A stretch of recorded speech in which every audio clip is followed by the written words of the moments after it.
اللہ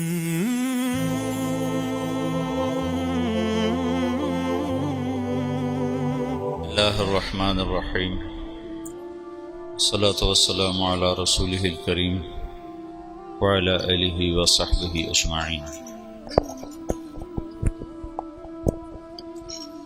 مولانا الیاس صاحب رحمۃ اللہ علیہ کے ذریعے سے اللہ تعالیٰ نے امت کو اپنے اصل منصب کی طرف لوٹنے کے اسباب پیدا فرمائے۔ ایک زمانہ گزر گیا تھا، اپنے اصل جو فرض منصبی ہے لِتَكُونُوا شُهَدَاءَ عَلَى النَّاسِ، یہ کتنی واضح قرآن کی آیت۔ وَكَذَلِكَ جَعَلْنَاكُمْ أُمَّةً وَسَطًا لِتَكُونُوا شُهَدَاءَ عَلَى النَّاسِ۔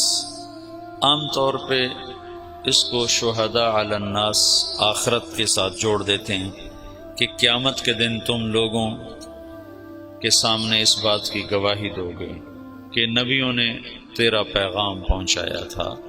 حالانکہ یہ ادھوری بات ہے، یہ آخرت مراد نہیں ہے، یہاں صرف لِتَكُونُوا شُهَدَاءَ وَسَطًا لِتَكُونُوا شُهَدَاءَ۔ وسط بمعنی واسطہ میں نے ترجمہ تمہیں بتایا تھا، پھر تفسیر طبری میں وہ مل گیا۔ میں نے جبوتی میں یہ امتن وسطہ کو بمعنی واسطہ کہا کہ تم واسطہ ہو بین الناس و بین اللہ تعالی، جیسے انبیاء واسطہ تھے بین الناس و بین اللہ تعالی۔ وہ واسطہ کی کیا شکل ہے؟ شہادت علی الناس، کہ دنیا کے انسانوں کو جا کر بتانا کہ لا الہ الا اللہ میں کامیابی۔ تو اس پر ڈاکٹر فوزی ہیں قطر کے بڑے فاضل آدمی، انہوں نے مجھے کہا کہ یہ تم نے کہاں سے بیان کیا؟ میں نے ان سے پوچھا لغت میں گنجائش ہے اس کی؟ کہنے لگے لغت میں تو بہت اچھی گنجائش ہے اور بہت خوبصورت ہے، لیکن چونکہ یہ قرآن ہے تو اس میں ایسی جرت نہیں کرنی چاہیے جب تک پیچھے سے کوئی اس کی تصدیق موجود نہ ہو۔ تو تم دیکھو اگر کسی تفسیر میں مل جائے تو یہ بہت اعلیٰ مطلب ہے، اگلے مضمون کے ساتھ اس کا جوڑ زیادہ ہے۔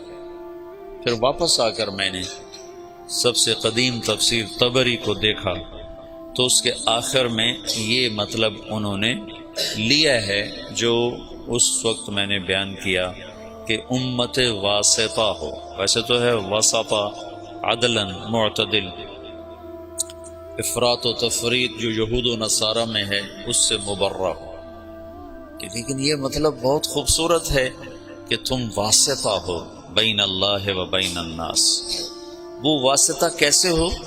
شہادت علی الناس، لوگوں تک اللہ کا پیغام پہنچانا، گواہی دینا، قولوا لا الہ الا اللہ تفلحوا۔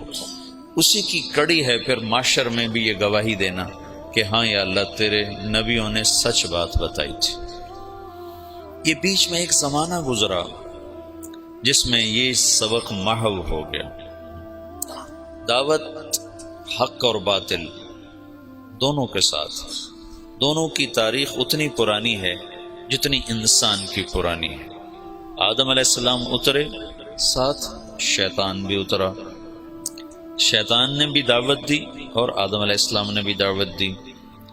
دونوں کی دعوت، بلکہ اس سے پہلے وحی ہے، میں نے کئی دفعہ یہ مضمون بیان بھی کیا ہے کہ شیاطین کی بھی وحی ہے، وَإِنَّ الشَّيَاطِينَ لَيُوحُونَ إِلَىٰ أَوْلِيَائِهِمْ، پھر ان کی وحی کی حیثیت ہے یوحی بعضهم إِلَىٰ بَعْضٍ زُخْرُفَ الْقَوْلِ غُرُورًا، اور اللہ تعالیٰ کی وحی ہے اِنَّا أَوْحَيْنَا إِلَيْكَ كَمَا أَوْحَيْنَا إِلَىٰ نُوحٍ وَالنَّبِيِّينَ مِن بَعْدِهِ، اس وحی کی کیفیت ہے بالحق انزلناہ بالحق نزل۔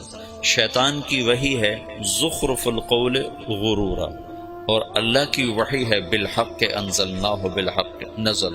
خود وہ اپنی ذات میں ذالکم اللہ ربکم الحق، پھر اس کا قول قولہ الحق، پھر اس کا نزول اور انزال دونوں حق بالحق انزلناہ بالحق نزل، اور جس پر اترا ہے وہ بھی حق، وآمنوا بما نزل علی محمد وہو الحق من ربہم، تو ہوا کا مرجع محمد بھی بنتا ہے۔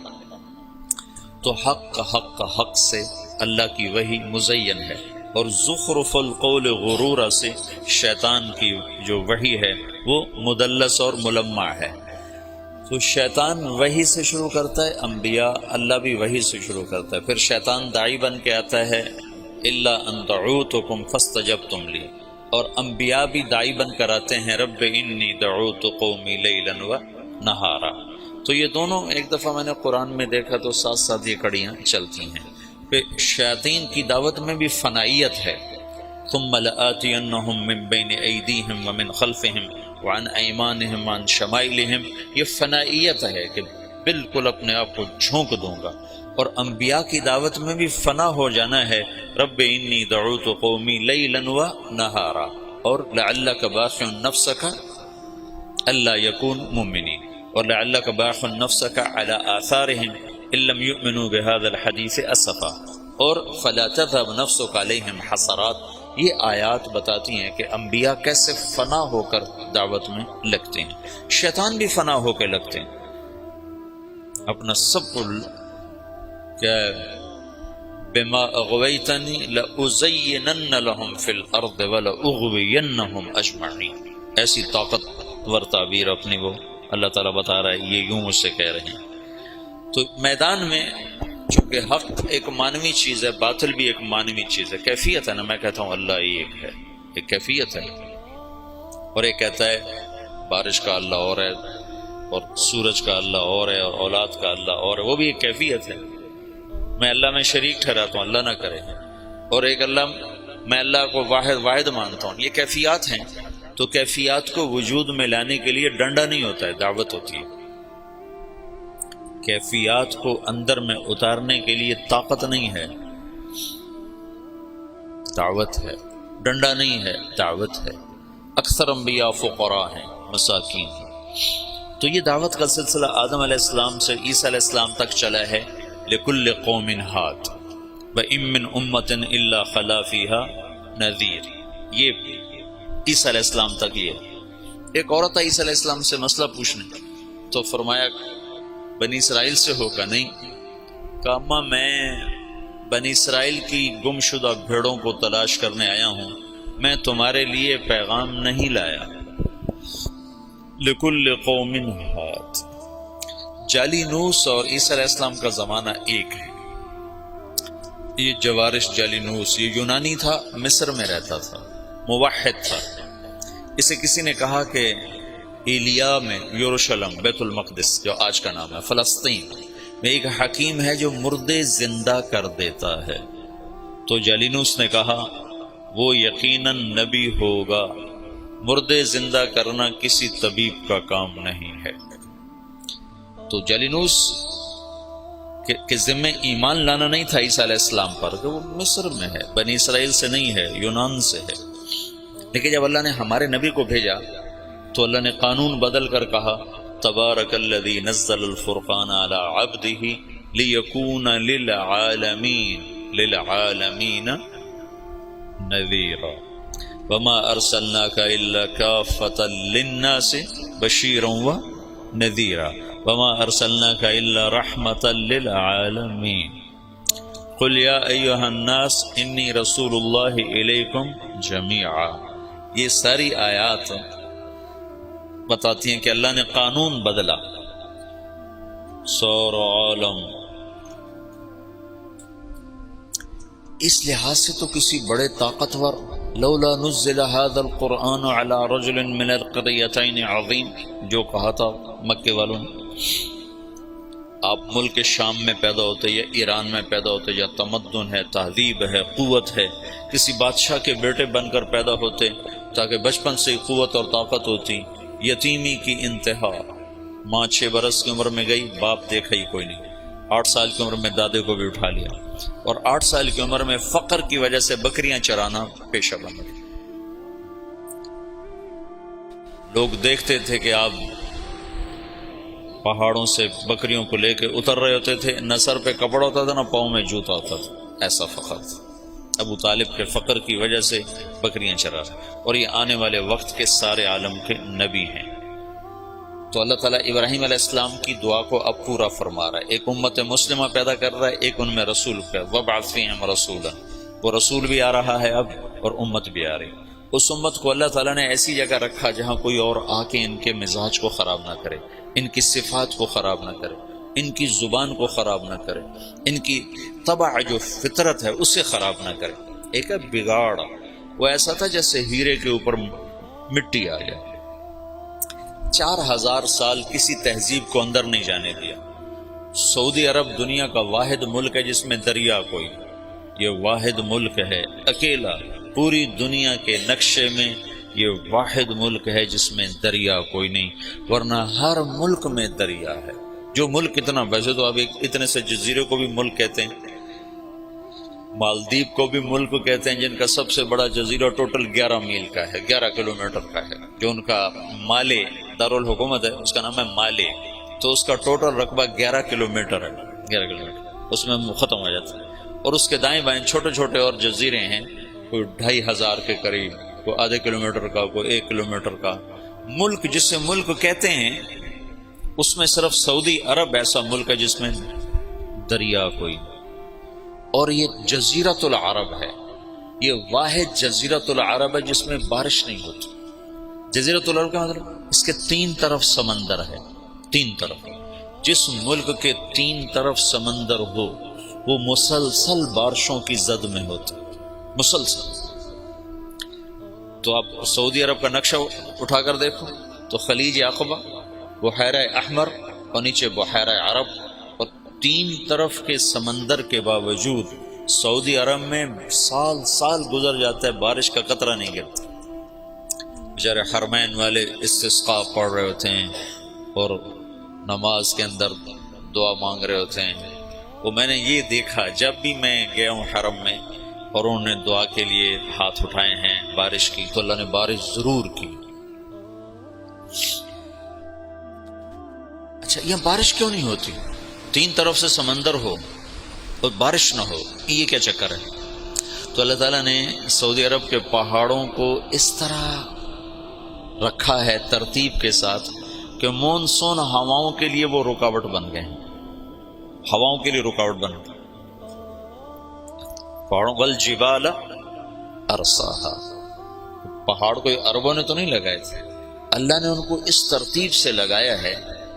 جو ارضیات کے ماہر ہیں، جیولوجی جس کو کہتے ہیں، جو ارضیات کے ماہر ہیں، وہ یہ کہتے ہیں کہ یہ عجب بات ہے، جزیرہ ہے، 3 طرف سے سمندر ہے، اوپر جا کر اتنا سا ٹکڑا اردن کے ساتھ ملتا ہے خشکی والا، یوں سمندر جاتا ہے عراق کے ساتھ جا کر، اس طرف سے جاتا ہے، اس طرف سے جاتا ہے، اور پھر بارش نہیں ہوتی کہ پہاڑ اللہ نے اس طرح لگائے ہیں کہ مونسون ہواؤں کے لیے پہاڑ رکاوٹ بن گئے، تو ہواؤں کا رخ پھیر دیتے ہیں پہاڑ۔ سبحان اللہ۔ یہ بارش کوئی نہیں، دریا کوئی نہیں، کیوں کہ یہ سرسبز نہ رہے، کیوں کہ اس میں غیروں کو طمع اور لالچ نہ رہے کہ یہ ہم نے فتح کرنا ہے۔ وہ تیمور تھا نا کمبخت، مجھے کسی بادشاہ پہ اتنا غصہ نہیں آتا جتنا تیمور پہ آتا۔ مسلمانوں میں ایسا لنگڑا تھا کمبخت وہ کہ مسلمان ہی ذبح کرتا رہا لوٹ مار کے لیے۔ تو کسی نے اس کو کہا ہندوستان میں بڑا خزانہ ہے، تو ہندوستان کتنے ہزاروں میل دور سمرقند سے اور پورا لشکر لے کر دلی پہ چڑھ گیا اور لاکھوں انسان ذبح کر دیے اور خزانہ لوٹ کے لے گیا۔ غیروں کو طمع نہ ہو کہ کوئی اور قوم اس میں آئے اور ان کے ساتھ رہنا شروع کرے اور ان کے مزاج خراب ہو جائیں، اور ان کی اپنی اصل فطرت اور ان کی جو عادت ہے اور جو ابراہیم نے جو بیج بویا ہے اس میں کوئی اور پیوند نہ لگ جائے۔ اس لیے اللہ نے بارش نہیں رکھی، سرسبز نہیں رکھا، فقر۔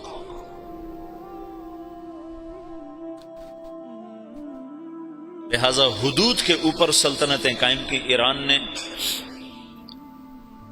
حیرہ کو قابو کیا، اور نصارہ نے یمن کو قابو کیا، لیکن جو اندر ہے وہ 4000 سال ایسے، یہ جو بیج بنتا ہے نا، بیج کپاس کا بیج، گندم کا بیج، اس کو 10 سال لگتے ہیں.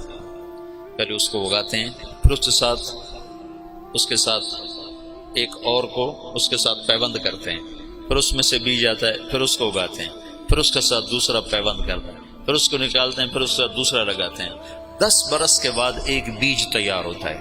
کہ آپ دیکھتے ہو کہ ایک کھیت ہے، وہ سارے جتنے بھی اس میں پودے ہیں ان کا ایک رنگ ہے، پتوں کی ایک شکل ہے، ایک سائز ہے، ایک قد ہے.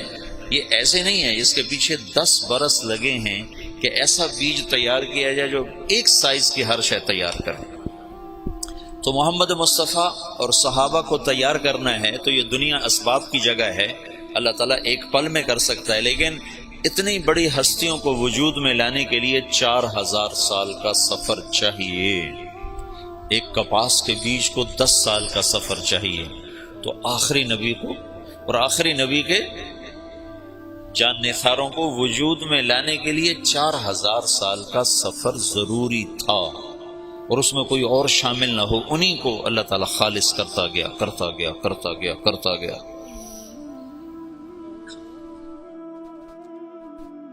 اور پھر جا کر اللہ تعالیٰ نے محمد بن عبداللہ صلی اللہ تعالی علیہ وسلم کو وجود بخشا اور کہا اٹھ قم فانذر وربک فکبر وثیابک فطہر والرجز فہجر ولا تمنن تستکثر ولربک فاصبر. اور دوسرا قم کہا قم اللیل الا قلیلا نصفہ او انقص منہ قلیلا او زد علیہ ورتل القرآن ترتیلا.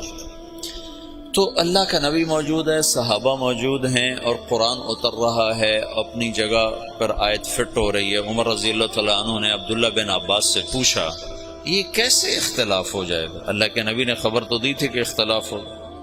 من یعش منکم من بعدی وسیری اختلافا کثیرا. تو حضرت عمر کہنے لگے اختلاف کیسے ہوگا؟ قرآن تو ایک ہے اور رسول بھی ایک ہے. تو عبداللہ بن عباس نے کہا اختلاف ایسے ہوگا کہ آج قرآن اتر رہا ہے اور ہم دیکھ رہے ہیں یہاں اترا، اس موقع پر اترا، اس وجہ سے اترا. بعد میں آنے والی جو نسل ہوگی وہ قرآن ان کے سامنے ہوگا، اترنے کی جگہ ان کے سامنے نہیں ہوگی، تو اس آیت کو یہاں فٹ کریں گے، وہ اس آیت کو یہاں فٹ کریں گے، اس سے ان میں ٹکر ہو جائے گی. تو عمر رضی اللہ تعالیٰ نے ایک آہ بھرے گا آئے ہائے ہاں یہ ہو جائے گا. تو اللہ کے نبی ایک ماحول بنا رہے ہیں. ہر آدمی سمجھ رہا ہے کہ میں دعوت کے لیے پیدا ہوا ہوں، دعوت دینا میرا کام ہے، میرا منصب نہ ملک ہے نہ مال ہے، میں پوری دنیا کے انسانوں کو اللہ کا پیغام پہنچانے کے لیے دنیا میں آیا ہوں. یہ رسول بھی اس لیے آیا ہے کہ پوری دنیا کے انسانوں تک اللہ کا پیغام پہنچے.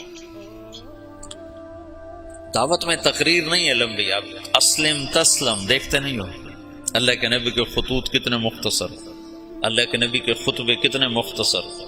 واضح و نصیحت کی زبان لمبی ہے، دعوت کی زبان مختصر ہے. ہاں دعوت کا درد بڑا لمبا ہے، دعوت کی تڑپ بڑی بے قرار کرنے والی ہے. اس بے قراری میں بھی ایک اللہ تعالیٰ نے مزہ رکھا ہے.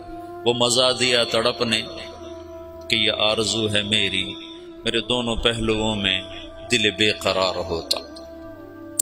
اس کی بھی ایک تڑپ ہوتی ہے، اس تڑپ کا نام تبلیغ ہے. مولانا الیاس صاحب سے تبلیغ کا کام لیا جا رہا ہے. خطابت کے میدان میں عطا اللہ شاہ بخاری شاہ سوار ہے.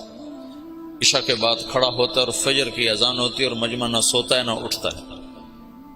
ایسے خطیب ابو الکلام آزاد ہیں جو الفاظ کا جادو کر دیتے ہیں مجمع، اور الفاظ کے سحر میں لوگ کھو جاتے ہیں.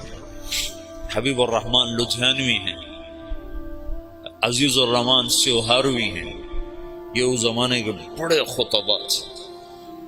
اور کس سے تبلیغ کا کام لیا جا رہا ہے؟ محمد الیاس بن محمد اسماعیل، جن کی زبان میں اتنی لکنت ہے کہ مولانا عبید اللہ صاحب رحمۃ اللہ علیہ نے مجھ سے کہا، عبید اللہ صاحب سے نظام الدین، کہ بیان میں ایک لفظ کو 18 دفعہ کہنے کی کوشش کی، 18 دفعہ نہیں کہہ سکے، چھوڑ دو. اتنی لکنت اور بے ترتیب بات. بات میں ترتیب کوئی نہیں، آگے کا پیچھے، پیچھے کا آگے، اور الفاظ بڑے مشکل۔ وہ زمانہ تھا فارسی عربی زبانوں پہ چڑھی ہوئی تھی، تو عبداللہ صاحب فرمایا کرتے ہیں کہ بیان کر رہے ہیں، ایک معنی پیش آ گیا، یعنی کہ ایک حادث پیش آ گیا، یعنی کہ ایک عائق پیش آ گیا، ہر لفظ پہلے سے زیادہ پیچیدہ۔ یہ مولانا نیاز صاحب کے بیان کی مثال دیا کرتے ہیں حاجی عبداللہ صاحب، پیچیدہ بات۔ ایک میں باتی اٹھا، باہر نکلا تو آگے مولانا ابوالحسن علی ندوی رحمۃ اللہ علیہ بیٹھے تھے، کہنے لگے میاں جی کچھ سمجھے یہ کیا کہہ رہے ہیں بابا جی؟ وہاں کو یقین یقین کی بات کر رہو، یقین یقین، یقین سمجھو، یقین یقین، اب کو یقین یقین کی بات کر رہو، کچھ اللہ پہ یقین۔ وہ کلمے کی دعوت بڑی دیتے تھے نا، اللہ سے ہوتا ہے مخلوق سے نہیں ہوتا، مخلوق اللہ کے بغیر کچھ نہیں کر سکتا۔ اس کو اجمالی طور پر چھوڑ گئے، مولانا یوسف صاحب نے اس کو کھولا۔ تو خطابت کے شاہ سواروں کو چھوڑ کر، جس کو بولنا بھی نہیں آتا، موسیٰ علیہ السلام کی سنت کو زندہ کیا جا رہا ہے کہ اٹھ تو جا، اذهب الى فرعون انه طغى۔ وہ کہتے ہیں لا ينطلق لسانی، میں تو بول نہیں سکتا ہوں، اب تجھے میں نے پسند کیا ہے، اصطنعتک لنفسی، تو میرا انتخاب ہے، تو جا۔ کہا پھر میرا بھائی تو میرے ساتھ کر، کچھ بولے تو صحیح، کہتے چل وہ بھی لے جا۔ تو ایک ماحول ہے دعوت کا، اور صحابہ سمجھ رہے ہیں کہ ہم ملک و مال کے لیے نہیں آئے، فتوحات کے لیے نہیں آئے، ہم دعوت دینے کے لیے آئے ہیں۔ اور ایک فضا بنی ہے جس میں ہر بچہ، ہر عورت، ہر مرد، اس کا اندر کا ایک غم ہے کہ میں کس طرح لوگوں کو جہنم سے نکالنے کا سبب اور ذریعہ بن جاؤں۔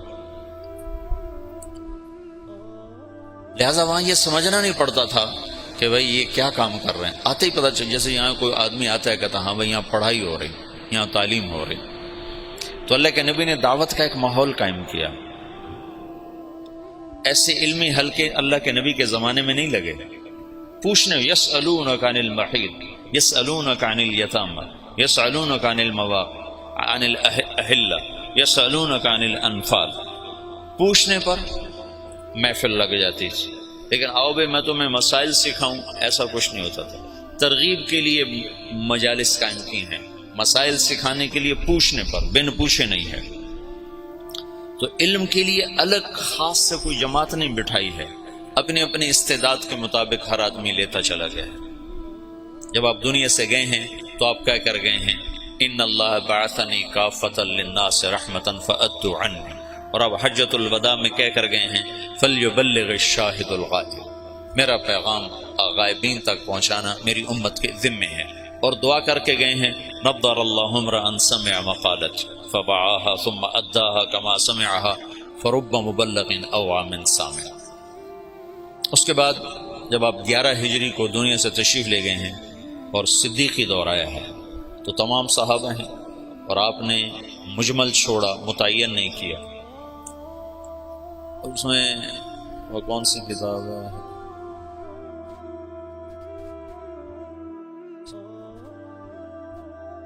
سیوطی نے خلفاء پر کتاب لکھی، تاریخ الخلفاء۔ تاریخ الخلفاء میں ایک روایت ہے کہ صحابہ نے کہا یا رسول اللہ استخلف، کسی کو آپ اپنا نائب متعین فرمائیں۔ کہا نہیں، میں نہیں کروں گا، اگر میرے کرنے کے بعد تم اس کی نافرمانی کرو گے تو تم پہ اللہ کا عذاب آئے گا۔ یہ حکمت بتائی۔ دوسرا، اللہ کی تقدیر پہ راضی ہونا، کہ اختلاف ہونا تھا تو اللہ کی تقدیر پہ راضی ہو کے چپ کر کے چلے گا۔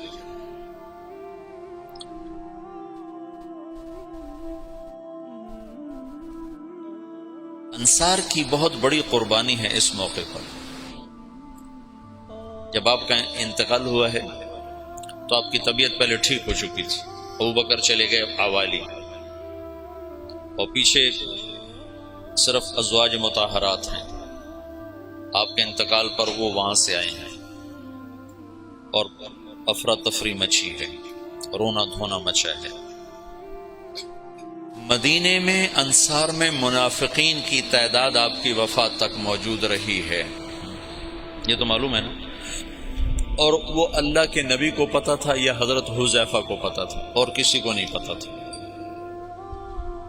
اور ہوئی بات اثر کرتی ہے۔ مجھے تحقیق نہیں ہے، لیکن میرا وجدان ہے جو کچھ میں نے پڑھا بار بار، کہ وہ جو ثقیفہ تو بنی ساعدہ کا قصہ ہوا، اس کے موجد منافق ہوں گے، تو کسی کو پتہ ہی نہیں ہے کہ یہ منافق ہے، یہ منافق ہے، تو ہر ایک کو مسلمان سمجھ رہے ہیں، تو انہوں نے یہ شوشہ چھوڑا ہوگا۔ پھر اس کے جیسے افق کے واقعے کو چلانے والا عبداللہ بن ابی، لیکن حسان بن ثابت اس میں پھنس گئے، اور مصطح بن اثال اس میں پھنس گئے، اور حمنہ بنت جحش رضی اللہ تعالیٰ عنہ، یہ تین مخلصین اس کی لپیٹ میں آ گئے، اور ان کو بعد میں حد لگی، منافقین کو چھوڑ دیا گیا۔ تو آپ کے انتقال کے بعد سارے لوگ مسجد میں جمع ہیں، انصار جمع ہو گئے بنو ساعدہ کے ڈیرے پر، بیٹھنے کی جگہ۔ آج کل وہاں ایک باغیچہ بنا ہوا ہے، اور وہ ہے قبلہ جنوب میں ہے، قبلہ وہاں سے یہ جنوب ہے نا، جنوب میں ہے، تو قبلہ کے اس طرف چھوٹا سا باغیچہ بنا ہوا ہے، اب بھی ہے، وہ ثقیفۃ بنی ساعدہ، بنو ساعدہ کا ڈیرا تھا۔ وہاں جو لوگ جمع ہوئے، آج تک یہ مجمل ہے، کیسے جمع ہوئے، کس نے دعوت چلائی، کس نے جمع کیا۔ جتنی تاریخ میں نے مطلب دین کو تھوڑا پڑھا ہے، تاریخ کو زیادہ پڑھا ہے، تو کسی کتاب میں یہ نہیں ملا کہ کون جمع کرنے کا سبب بنا، لیکن تسلسل سے پڑھنے سے میرا ایک تاثر بنا ہے کہ یہ تحریک منافقین نے چلائی ہوگی، پھوٹ ڈالنے کی اور توڑ پیدا کرنے کے لیے۔ تو انہیں سعد بن عبادہ رضی اللہ تعالیٰ عنہ کو تیار کر لیا کہ یہ امیر ہوگا، اب یہ امیر ہوگا۔ تو یہ آپس میں وہ باتیں کر رہے ہیں، محرک اس کے یقیناً آخرت میں تو بھید کھل جائے گا، انشاءاللہ مجھے یقین ہے آخرت میں وہ مجرم سامنے آئیں گے کہ منافق ہی تھے جنہوں نے یہ ساری اسکیم چلائی، اور صحابہ کو اس میں استعمال کر لیا کہ وہ بشر تھے، خطا سے پاک نہیں تھے، معصوم عن الخطا نہیں تھے۔ تو ابوبکر کے پاس ایک آدمی نے، تو ادھر بیٹھا، اور وہاں امت کے توڑنے کا نظام بن چکا ہے۔ تو ابوبکر رضی اللہ عنہ اور عمر رضی اللہ تعالیٰ عنہ، ابو عبیدہ رضی اللہ تعالیٰ عنہ، یہ تین حضرات نے دوڑ لگائی، ایسی افراتفری میں گئے۔ اس وقت غسل شروع تھا، حضرت علی ادھر مشغول تھے، اور وہاں وہ اس کے لیے جا ہی نہیں رہے کہ مجھے خلیفہ بنایا جائے، تو اس فتنے کو دبانا چاہتے ہیں۔ وہاں پہنچے تو سعد بن عبادہ نے چادر اڑی ہوئی ہے، وہ بیمار سے تھے، اور وہاں بات چل رہی کہ اب امارت ہماری چلی گی، ہم اللہ کے نبی کے انصار ہیں، ہم نے آپ کو ٹھکانہ دیا، ہم نے آپ کو مشکل وقت میں ساتھ دیا، ہم وہ تھے جو مشقت میں آگے اور راحت میں پیچھے، لہذا امیر ہمارا ہوگا۔ تو عمر رضی اللہ تعالیٰ عنہ پہلے بولنے لگے، ان کا میں نے سوچا کہ میں بات کرتا ہوں، تو ابوبکر صدیق نے مجھے روک دے کر بیٹھ جاؤ، اور ابوبکر رضی اللہ تعالیٰ عنہ کھڑے ہوئے نا۔ اس سے پہلے حباب بن، جب ابوبکر رضی اللہ تعالیٰ عنہ کھڑے ہوئے، ان کا دیکھو تم نے سنا تھا نا کہ اللہ کے نبی نے کہا تھا الائمۃ من قریش، خلافت قریش کے پاس رہے گی، عرب جس کے سامنے سر جھکاتا ہے وہ صرف قبیلہ قریش ہے اور کوئی نہیں ہے۔ تو حباب بن منذر رضی اللہ تعالیٰ عنہ وہ شخص ہیں جنہوں نے بدر میں رائے دی تھی کہ خیمے ادھر سے اکھاڑ کے ادھر لگائیں، تو جبریل نے آ کر کہا تھا کہ اللہ تعالیٰ فرما رہے ہیں کہ حباب کی رائے پہ عمل کیا جائے۔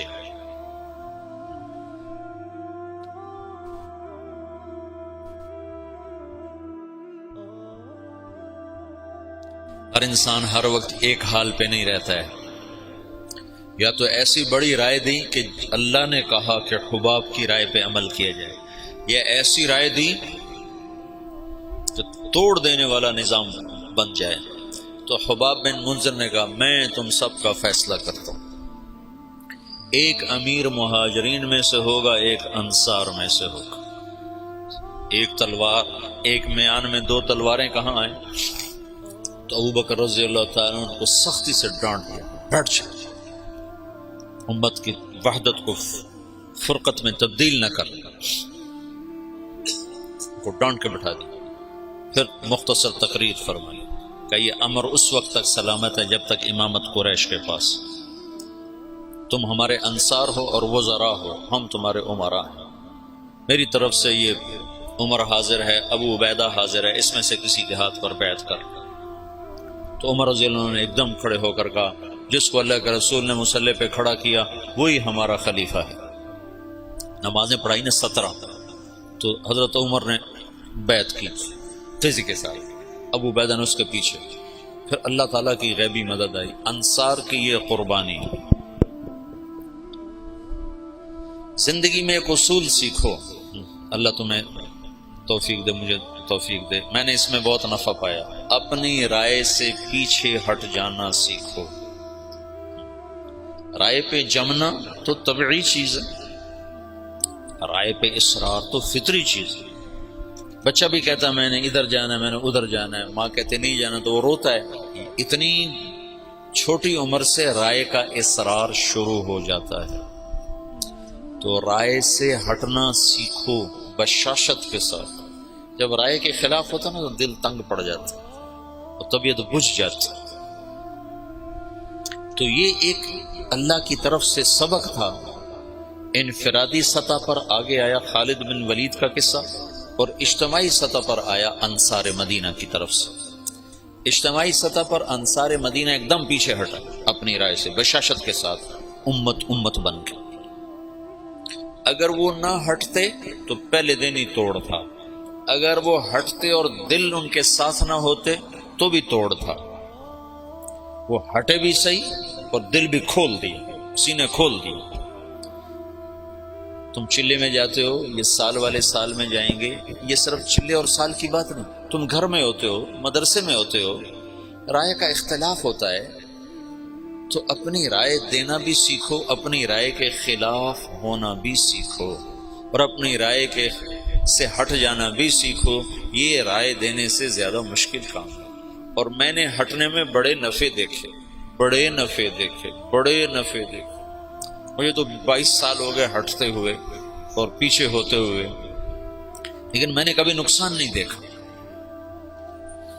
اجتماعی سطح پر انصار مدینہ اور انفرادی سطح پر خالد بن ولید، یہ بھی دنیا کی تاریخ کا منفرد واقعہ ہے کہ جرموک کی جنگ میں سالار کے سر کے اوپر جھنڈا ہے، اور حضرت عمر کا خط آتا ہے کہ خالد کو معزول کر دیا جائے اور ابو عبیدہ کو امیر بنا دیا جائے، اور وہ کہتے ہیں تم گواہ رہو، میں آج کے بعد کوئی منصب قبول نہ کروں گا اور پہلے سے زیادہ محنت کر کے دکھاؤں گا، اور اگر میں عمر کے لیے لڑتا تو آج میں گھر چلا جاتا، تو میں اللہ کے لیے کر رہا ہوں، تم گواہ رہو۔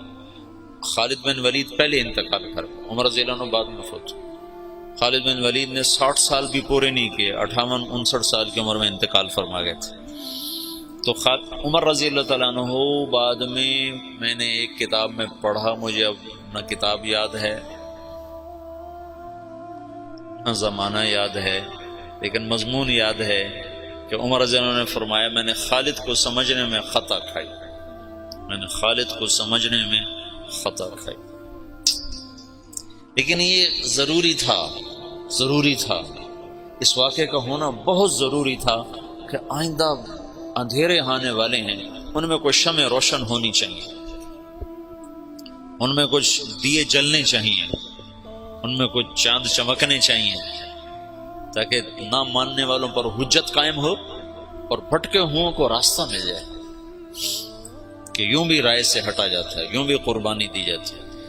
میں نے کہا ادھر تو یہ جماعت کے امیر نہیں ہوتا، امیر یہ جماعت کا، جس نے صرف اتنا ہی کرنا ہوتا، بیان کون کرے، تشکیل کون کرے، تعلیم کون کرے، گاڑی پہ چلیں کہ بس پہ چلیں، اتنا ہی ہوتا ہے۔ اس کو ہٹا دو تو وہ تگنی کا ناچ نچا دیتا ہے پوری جماعت کا کہ مجھے ہٹانے والے ہیں کون۔ یہ دو عجب واقع ہوئے ہیں اس میں، عجب۔ تو انصار مدینہ ہٹ گئے، سعد بن عبادہ کی بات بیچ میں رہ گئی، اور ابوبکر رضی اللہ عنہ کے ہاتھ پر بیعت ہو گئی، اور وہ جو ایک وحدت تھی وہ اللہ نے دوبارہ قائم فرما دی، اور ابو بکر رضی اللہ تعالیٰ عنہ خلیفۃ الرسول کا لقب پا کر مسند رسول پر بیٹھے، یا خلیفۃ رسول اللہ، امیر المومنین نہیں کہا جاتا تھا، یا خلیفۃ رسول اللہ۔ جب آئے عمر رضی اللہ عنہ تو ان کو کہا جاتا یا خلیفۃ رسول اللہ۔ وہ کہتے یار یہ بڑا بھاری لفظ ہے، کوئی مختصر لفظ تلاش کرو۔ تو کسی کو سمجھ میں نہیں آ رہا تھا کہ مختصر لفظ کیا ہونا چاہیے، تو یا خلیفۃ رسول اللہ کی بات چلتی تھی۔ تو ایک دفعہ ایک بدوؤں کا وفد آیا، عمر بن عاص رضی اللہ تعالیٰ عنہ بیٹھے تھے برآمدے میں مسجد، تو آ کر کہنے لگے این امیر المومنین، انہیں اپنی بدوانہ فصاحت میں کہا این امیر المؤمنین، تو عمر بن عاص رضی اللہ عنہ نے چھلانگ لگائی، وہ سیدھے گئے حضرت عمر کے دروازہ پھلانگ کر کہنے لگے السلام علیکہ یا امیر المؤمنین۔ تو حضرت عمر نے درا اٹھا کہا تو یہ کہہ نہیں سکتا، کسی اور نے کہا ہے، یہ تیری فصاحت نہیں ہے، یہ کوئی اور ہے، بتا تجھے کس نے سکھایا؟ انہوں نے کہا وہ باہر بدوؤں کا وفد آیا ہے، انہوں نے کہا این امیر المؤمنین، کہ بس آج کے بعد یہی میرے لیے مناسب ہوگا۔ تو پھر امیر المؤمنین چلا 1924 تک، جب خلافت عثمانیہ ختم ہوئی 1924 میں، تو تب جا کر یہ لقب ختم۔ خلافت عثمانیہ ہے ترکوں کی، جو انہوں نے مصر سے سلطان سلیم تھا محمد فاتح کا بیٹا، پہلے ترک بادشاہوں کا رخ تھا یورپ کی طرف، سلطان سلیم نے رخ کیا مشرقی علاقوں کی طرف، مصر فتح کیا۔ مصر میں بڑی خوبصورت حکومت تھی، مملوک ممالک بحریہ، ترکی تھے لیکن وہ بنو عباس کو برکت کے طور پر خلیفہ بناتے تھے، طاقت ساری ان کے پاس، اور ان کا تبرک کا نام تھا خلیفہ امیر المومنین، اس کو کہا جاتا تھا۔ تو پھر سلطان سلیم نے وہ کٹ پتلی سلطنت خلافت کی ختم کی، اور خلافت کا وہ ایک آبا وہ اور سب کچھ لے کر استنبول آیا، اور یہاں پھر امیر المومنین ترکوں میں منتقل ہو۔ پھر مصطفیٰ اتا ترک نے جب پہلی جنگ عظیم کے بعد اسے ختم کیا، آخری جو خلیفہ تھا وہ سلطان عبد الحمید تھا، اور عبد الحمید کے باپ عبد المجید نے یہ مسجد نبوی بنائی اور حرم بنایا، جو پرانا اب تو پرانا ہو گیا، لیکن اس وقت کے لحاظ سے یہ بہت بڑا حرم تھا مسجد نبوی کا اور مکے کا۔ خلافت صدیقی کا جو پہلا سال ہے وہ فتنوں کی نظر ہو گیا کہ لوگ مرتد ہو گئے، عرب مرتد ہو گئے، پھر ان کو واپس لانے میں ایک وقت لگا۔ پھر ایک سال کے بعد ابوبکر رضی اللہ تعالیٰ عنہ نے کبھی اللہ کے نبی نے ہمیں ذمہ کیا تھا کہ میرا پیغام آگے پہنچاؤ، تو اب تم لوگ نکلو۔ تو انس تو اس میں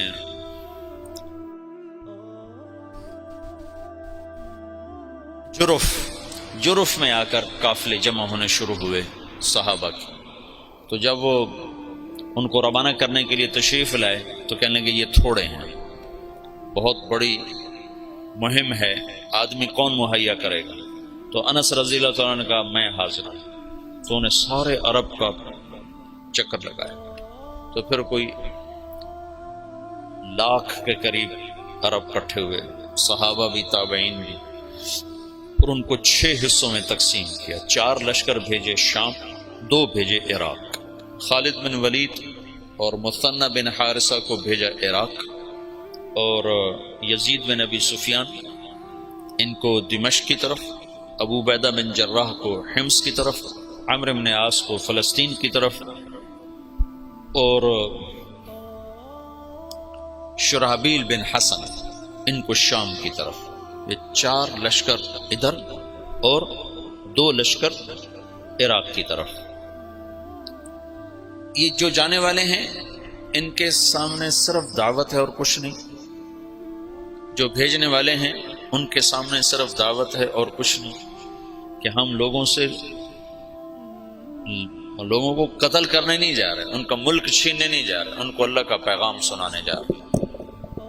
پھر یہ ریلا اٹھا ہے خلافت راشدہ میں دعوت کا نظام مکمل چلا، پھر خلافت عثمانی کے 6 سال اسی طرح گزرے ہیں، پھر 6 سال کے بعد وہ وَسَّيَرَا اختلافاً کثیرا اختلاف کا سلسلہ شروع ہوا، جس کی آخری کڑی عثمان رضی اللہ عنہ کی شہادت ہے۔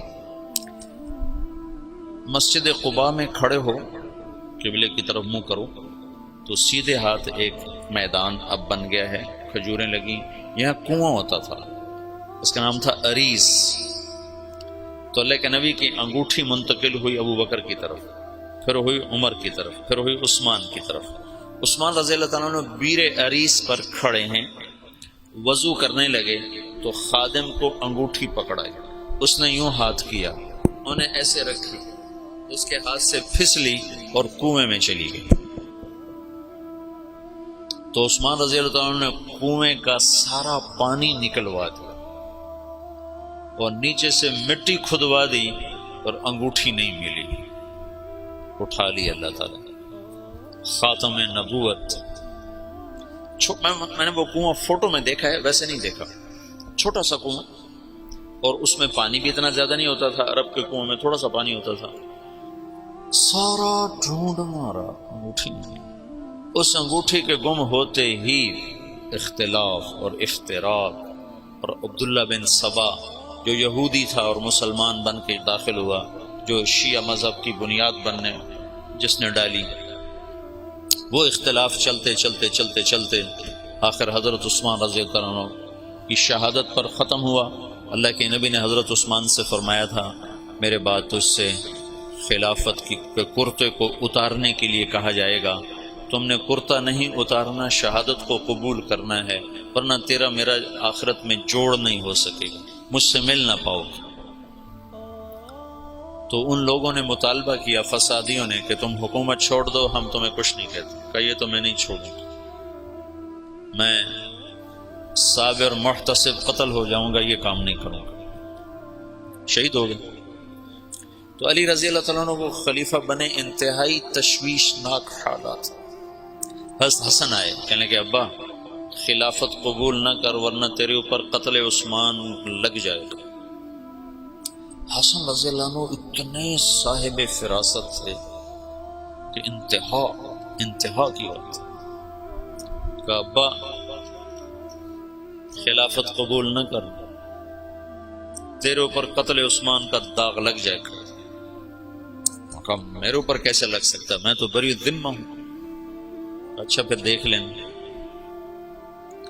اور اس وقت وہ انکار بھی نہیں کر سکتے تھے، اتنے پھنسے ہوئے تھے۔ بیعت فرمائی، بیعت کا ہونا تھا کہ یہ بات چل پڑی کہ یہ علی نے عثمان کو قتل کروایا ہے خلافت پر قبضہ کرنے کی۔ کہ ابا میں تمہیں کیا کہتا تھا۔ پھر جب خلیفہ بنے تو پھر آئے، کہنے لگے دیکھو کسی گورنر کو معزول نہ کرو، کسی کو بھی، عثمان کے بنائے ہوئے گورنر کسی کو معزول نہ کرو، اور خاص طور پر معاویہ بن ابی سفیان کو ہرگز معزول نہ کرنا، ورنہ وہ تیرے خلاف کھڑے ہو جائیں گے تلوار لے کر۔ جب تک تیری حکومت مضبوط نہ ہو جائے یہ کام نہ کرنا۔ لیکن حضرت علی رضی اللہ تعالیٰ عنہ بڑی بے بسی کی زندگی گزاری، یقین مانو۔ شاہ ولی اللہ تو حضرت علی رضی اللہ عنہ کو ابو بکر پر بھی فضیلت دینے کی طرف مائل ہو گئے تھے، اور جو پہلے محدثین کے راویوں میں آتا نا فیہ تشیع، وہ شیعہ یہ نہیں جو آج کا شیعہ، وہ شیعہ یہ تھا کہ بہت سے بڑے بڑے علماء نے حضرت علی کو فضیلت دی ہے، کیوں نہیں؟ ابن ابی شیبہ، اچھا عبد الرزاق، جو مصنف عبد الرزاق جو مشہور کتاب ہے، تو ایسے بہت سے بڑے بڑے علماء نے حضرت علی کو فضیلت دی ہے باقی 3 پر، جو ان پر دکھ گزرے ہیں، جو درد بری کہانی ہے، عجب داستان۔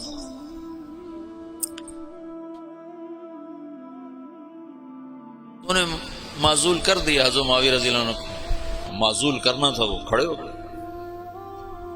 حالات ایسے بن گئے تھے، شام والوں نے زید بن ثابت رضی اللہ عنہ نے حضرت عثمان کا کرتا اور حضرت نائلہ کی کٹی ہوئی انگلیاں جب وہ قتل کیا گیا تو نائلہ سامنے آئی بیوی، تو ان کی انگلیاں کٹ گئیں، اور وہ کرتا جس میں وہ شہید کیے گئے وہ حضرت زید بن ثابت نے اتار لیا اور انگلیاں لے کر شام جا کر معاویہ کو پکڑا، معاویہ رضی اللہ تعالیٰ عنہ نے لے کر جامع مسجد دمشق میں لٹکا دیا۔ اب کون تحقیق کرے گا کہ کس نے قتل کیا کس نے نہیں کیا؟ ایسی غلط فہمی کی ہوا چلی کہ سب نے حضرت علی پر الزام لگا دیا کہ علی ہی عثمان کے قاتلوں کو پناہ دینے والا ہے، اور اسی سے یہ ہوا ہے۔ وہ بری الذمہ، پاکیزہ، پر اللہ کی تقدیر تھی، یہ جنگ جمل بھی ہونی تھی، جنگ صفین بھی ہونی تھی، اللہ کا نظام تھا، اس میں بھی اس کی حکمتیں رحمتیں چھپی ہوئی ہیں۔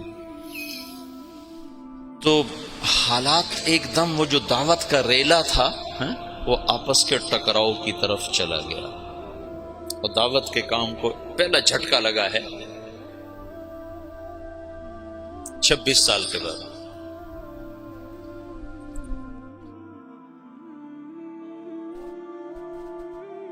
جنگ جمل کی نوبت آ گئی، جب بیعت ہونے لگی تو سب سے پہلے بیعت کی حضرت طلحہ نے۔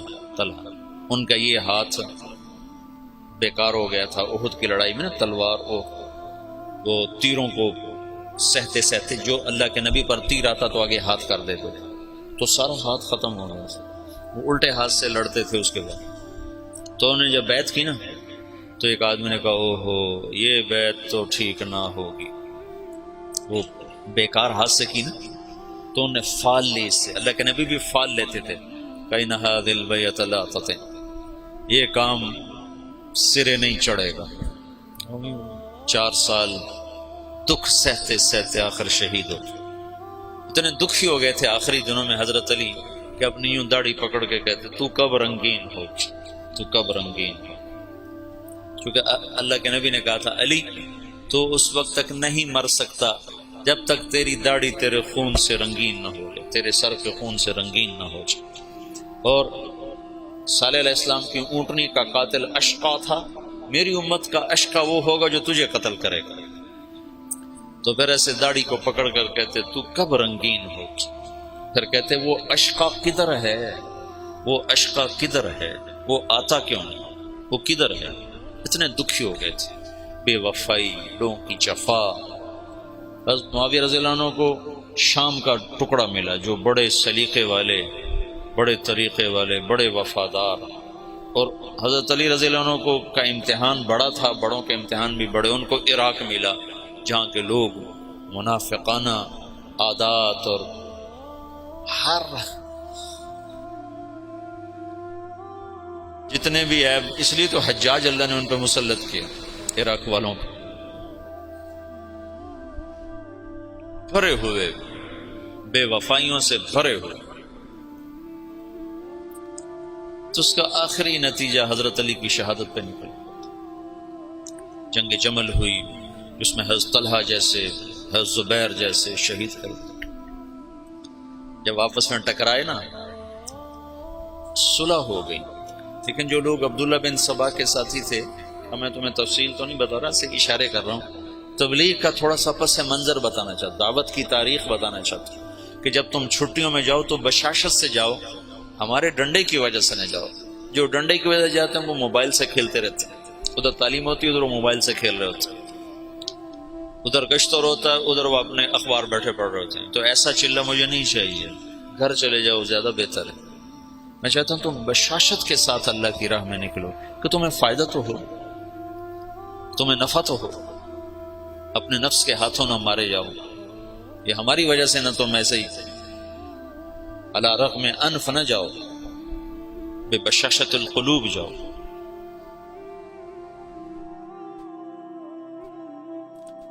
جب صلح ہو گئی تو رات کو انہوں نے طے کیا کہ آدھے ادھر حملہ کر دو، آدھے ادھر حملہ کر دو، جو بیچ میں فسادی تھی۔ تو تہجد کے وقت آدھے لوگوں نے حضرت علی پہ حملہ کر دیا، آدھوں نے حضرت زبیر، حضرت عائشہ کے لشکر پہ حملہ کر دیا، اور دونوں طرف شور مچا دیا۔ علی نے حملہ کر دیا، انہوں نے کہا زبیر نے حملہ کر دیا، تو علی کہنے لگے او ہو آئے ہائے۔ حضرت حسن جب نکلنے لگے نا اس کے لیے، عراق کے لیے، تو حضرت حسن نے کہا بابا مت نکلو ورنہ تمہاری جنگ ہو جائے گی۔ کہا میرے ہوتے ہوئے کیسے ہوگی؟ کہا ہو جائے گی، دیکھ لینا، نہ جا، مدینہ نہ چھوڑ، مدینہ نہ چھوڑ۔ تقدیر غالب آئی۔ جب جنگ ہو گئی تو پھر حضرت حسن سے کہا بیٹا کاش میں تیری بات مان لیتا، اور ہائے کاش میں آج سے 20 سال پہلے مر گیا ہوتا اور یہ دن میں نہ دیکھتا۔ چھوڑ گئی جنگ۔ پھر جب تلواریں چنگاریاں برسانے لگیں تو حضرت علی نے زور سے آواز لگائی این زبیر بن العوام۔ زبیر نے کہا میں ہوں، کہ میرے سامنے آ۔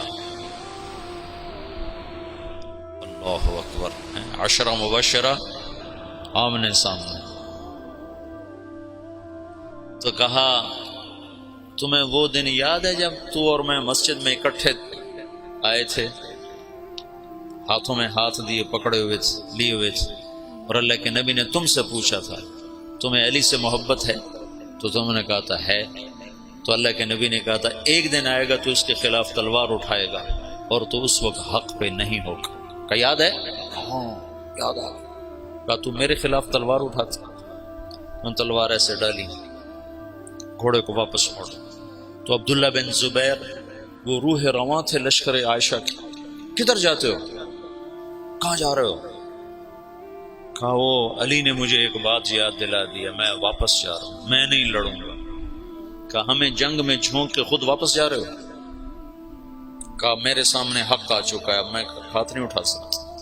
کہا پھر ہم تو نہیں پیچھے ہٹ سکتے، اب تو فیصلہ ہو کر ہی پیچھے ہٹیں۔ طلحہ رضی اللہ تعالیٰ عنہ کو بھی حضرت زبیر نے کہا زبیر طلحہ یہ بات یاد کر، اللہ کے نبی نے مجھے کہا تھا۔ انہوں نے بھی گھوڑے کو واپس موڑ لیا، لیکن ان کو تو ایک تیر لگا، اس میں وہ گر کے شہید ہو گئے، اور زبیر رضی اللہ تعالیٰ عنہ وہاں سے نکل گئے۔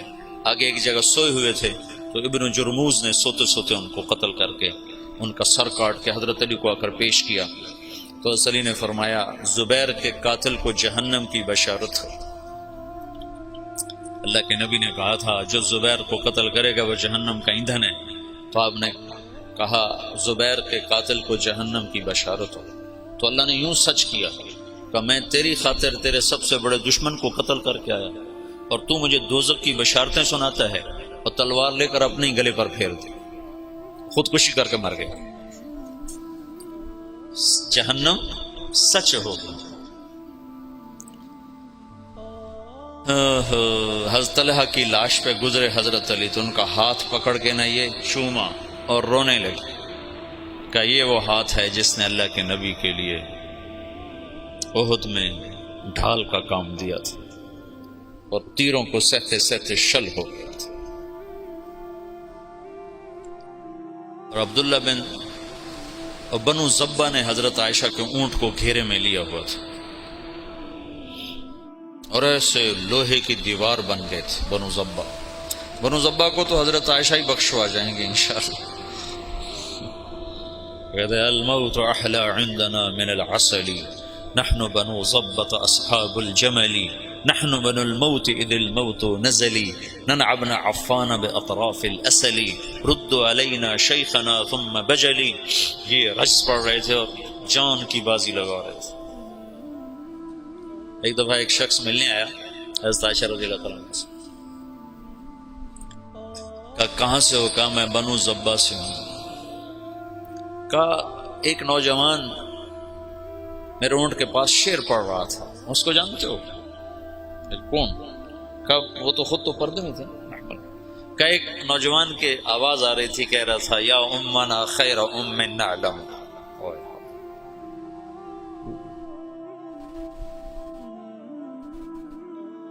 یا امنا خیر ام نعلم اما ترین کم شباب یکلم وتفتلی حامته والمعصم۔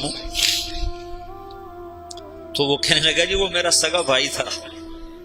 تو عائشہ روتے روتے روتے ساری چادر آنسوں سے تر کر دی۔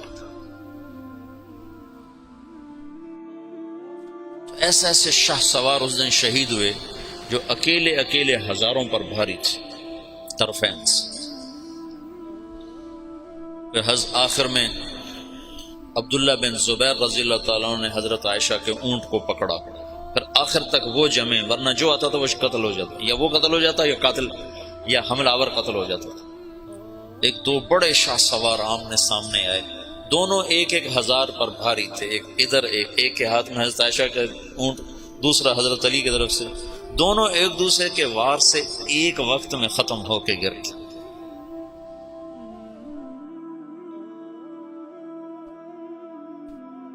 اوئے ہوئے ہوئے۔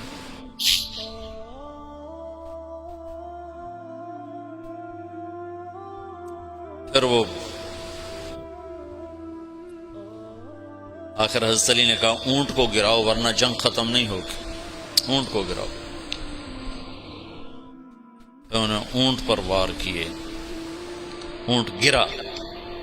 جو دور کے لوگ تھے انہوں نے وہ کو تحقیق پھر تھوڑے ہوتے ان کو، ہو حضرت اما عائشہ تو شہید ہو گئی، بس وہ ایسے دل برداشتہ ہوئے کہ پھر میدان چھوڑ دیا۔ تو حضرت علی نے فرمایا کوئی کسی کے پیچھے قتل کے لیے نہ بھاگے، مال غنیمت کے طور پر مال نہ لوٹا جائے۔ تو محمد بن ابو بکر حضرت عائشہ کے بھائی، اسماء بنت عمیس کے بیٹے، وہ حضرت علی کی طرف سے تھے، تو جب اونٹ گرا تو وہ بھاگ کر آئے، انہوں نے جلدی سے اندر ہاتھ ڈالا۔ تو بہن ہے کہ پتہ کرنے کے لیے کہ خیریت تو ہے، اما عائشہ کو تو نہیں پتا کہ یہ ہاتھ کون کس کا ہے، محرم ہے غیر محرم ہے، کہ کون ہے حرم رسول کی طرف ہاتھ بڑھانے والا، اللہ اسے آگ میں جلا دے۔ وہ میں تیرا بھائی ہوں محمد کا ہو گیا۔ جب مصر پر حضرت معاویہ رضی اللہ تعالیٰ نے چڑھائی کی تو اس وقت محمد بن ابی بکر یہ مصر کے گورنر تھے حضرت علی کی طرف سے، تو ان کو شکست ہوئی اور یہ بھاگے اور پھر پکڑے گئے۔ تو ان کا پیاس سے برا حال تھا، زبان نکل رہی تھی، کہنے کہ مجھے پہلے پانی پلاؤ پھر قتل کرنا۔ تو حضرت معاویہ کے لشکر کے امیر نے کہا عثمان کو تم نے پیاسا مارا، یہ حضرت عثمان کے قاتلوں میں شریک تھے۔ محمد بن ابی بکر آ کر ایسے داڑھی پکڑی، حضرت عثمان کی داڑھی کو یہاں سے پکڑ کے یوں جھٹکا دیا۔ تو انہوں نے کہا تیرا باپ تو اس داڑھی کی بڑی قدر کرتا تھا۔ تو ایسی شرم آئی کہ واپس چلے گئے، بس اس کے بعد حصہ نہیں لیا، لیکن بس داڑھی پکڑنا ہی کافی ہوتا تھا۔ تو انہوں نے کہا عثمان کو پیاسا مارتے ہو، خود پانی مانگتے ہو، کہ تمہیں اسی پیاسا قتل کروں۔ معاویہ بن خدیج ایسے کوئی امیر کا نام تھا، مجھے پورا نام یاد نہیں ہے، ذہن سے نکل گیا۔ قتل کیا، پھر ایک گدھے کی کھال میں اس کی لاش کو لپیٹ کر اسے آگ لگا دی، اور وہ جل گئے۔ حضرت عائشہ کا فرمان سچا ہوا، اللہ اسے آگ میں جلا دی۔ تو ایک دفعہ جو دعوت کو جھٹکا لگا ہے، یہ اللہ کا نظام تھا، اختلاف ہونا تھا۔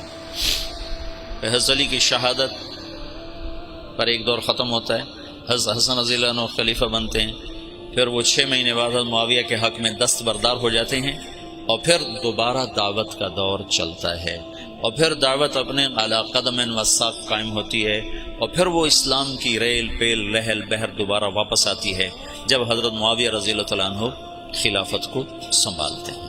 یہ آج کی مجلس میں اتنے کافی ہے، آئندہ بھی میں روز ایسی مجلس میں تھوڑا تھوڑا آپ کو پیچھے سے لے کر مولانا الیاس صاحب تک مختصر کر کے سناؤں گا، چونکہ میں اب مطالعہ تو کر نہیں سکتا کہ پڑھوں اور مستحضر کروں، جو مجھے یاد ہوگا وہ تمہیں بتا دوں گا، جو بھول گیا سو بھول گیا، جو تھوڑا بہت یاد ہے وہ میں تمہیں بتاتا رہوں گا۔